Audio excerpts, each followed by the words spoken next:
Sports betting is hard. Anyone who tells you it's easy is lying. But here's the truth that nobody talks about. There are simple, beyond easy ways that instantly make you a better bettor, and most people never use them. Today, I'm breaking down the 5 easiest edges that casual bettors ignore. And stick around because number 5 is the biggest money leak of them all. There is no get-rich-quick scheme in sports betting, but it is possible to win money betting on sports. The people who tell you they are hitting over 70% of their bets or are putting out 10-unit max whale best bets are selling you BS that does not exist. However, there are concepts and strategies that actually help you profit that are simpler than you'd ever think. This is a breakdown of the easiest, lowest effort ways to stop donating money to sportsbooks and to start betting like a sharp. These are the edges that take zero skill, zero math, and almost no time. You can start using them today and become a more profitable bettor instantly. If you're new here, my name's Eric and I run BetSmart.co. I test every sports betting tool on the market and teach you how betting actually works, so you can stop guessing, stop chasing, and start making smarter betting decisions. Subscribe if you want real betting education and betting tool breakdowns, and check out BetSmart.co for all of my written work. Before we get into the edges, we need to set the foundation, because none of this matters if your structure is trash. You need 3 things: a bankroll, defining your units, and tracking your bets. Bankroll is the max amount you're comfortable losing. Not your rent money or your emergency funds, but a set amount of money you are comfortable with losing if worse comes to worse. Then you need to define your units. There are advanced staking methods, but to get started, we need a unit system. Every bet should be a fraction of your bankroll, 1 to 3% max, and not random dollar amounts because you feel good about one game over another. Last but not least is bet tracking. If you don't track your bets, you'll never know what sports, markets, or bet types you're actually good at. You can do it manually with a spreadsheet, or you can check out free bet tracking tools like Pickit, JuiceReel, or Action Network that do it for you. This stuff is essential because without it, you're gambling, not betting. Now, let's get into the edges. Line shopping is the easiest edge in sports betting. Period. Different sportsbooks post different prices. If you take minus 146 on a bet you could have got for minus 135 somewhere else, you're burning money, even if the bet wins. You don't need intricate, expensive real-time odds tools to do this, though I do recommend those for pro bettors. Getting started, you can use free tools like Action Network, BetStamp, or Pick the Odds to shop for the best odds in the market. Think about it. If you're at a store and the price of something you want is $100, and you know for a fact that at the store next door, that same exact item is $75, you're going to take the time to walk next door and save yourself some money. That's exactly what line shopping is, but with the right tools, even the free ones, this process takes 2 seconds, not 2 minutes. And when you're line shopping, you'll notice something else. You start to see which numbers are moving. Steam is when the entire market moves. Not one book, not one glitch, the whole board shifts. This usually means sharp bettors hit their number hard,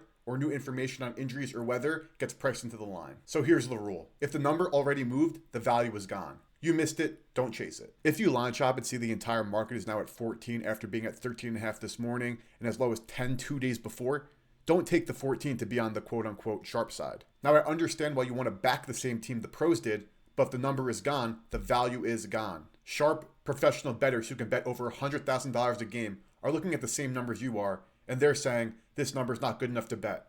So in what world is that number good enough for you to bet? That brings us to edge number 3, because this is what most people do next. When people miss a number, they try to buy it back. They see a spread move from 12 to 14 and go, well, let me buy it back to 12. It's safer and it's clearly the right side. Actually, it's not. Buying points are almost always negative EV because sportsbooks charge a premium for every half point you buy. In this example, over 44.5 minus 115 at DraftKings has a 4.71% hold percentage. If you buy that total down to 43.5, the odds are now minus 138 and the hold percentage shoots up to 7.24%. Sports betting is all about the price, meaning not just the number of points you need on the spread or the total, but the juice that you were paying on every single bet. Yeah, the line looks safer, but the price is so bad that you're paying more to win less over time. Buying points might look safe or feel secure, but sports betting is not about feelings.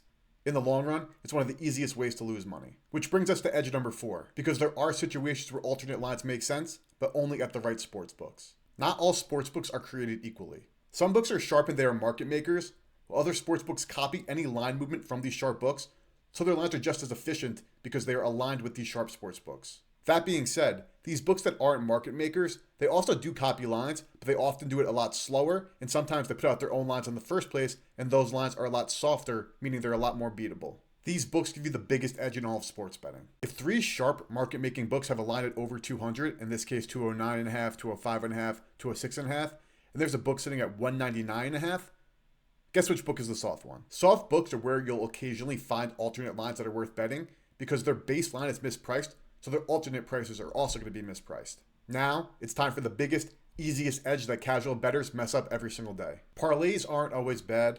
Parlays aren't always scams. Parlays are not never bet these. But parlays are terrible if you have no idea what you're doing. Here's the truth. Sportsbooks compound the edge on every leg of a parlay. A small mistake becomes a huge mistake. If you aren't putting together legs that already have expected value individually, you're donating to the sportsbooks. Parlays are only smart when each leg is tied to a price with positive expected value. If you're putting together 3, 4, 5, 8, 10 leg parlays just for the hell of it, or because you have a gut feeling about something, again, you are donating to the sportsbooks. The same way parlays compound positive expected value, actually making them a good bet if you know what you're doing, they compound negative expected value. That means when your parlays are consisting of legs that are going to lose in the long run by themselves, putting them together, you're going to lose more quickly. I can't sit here and say never bet parlays. I just showed you guys 2 parlays I hit recently. I will bet parlays, and parlays can be good if you know what you're doing. I also understand wanting to risk a little to win a lot. But when even one leg of the parlay is a leg that's expected to lose on its own, you will lose money more quickly betting too many parlays. These 5 edges won't make you rich tomorrow, but they will make you a better sports bettor today. Betting is hard, but avoiding obvious mistakes are easy, and most people never do it. If you want more real betting education and more betting tool breakdowns, hit that subscribe button and also hit that like button. For all my written work, check out betsmart.co. If you want to try any of the tools I used, I put links in the description. Check them out. Also, if there's any other topics you want me to cover, let me know in the comments.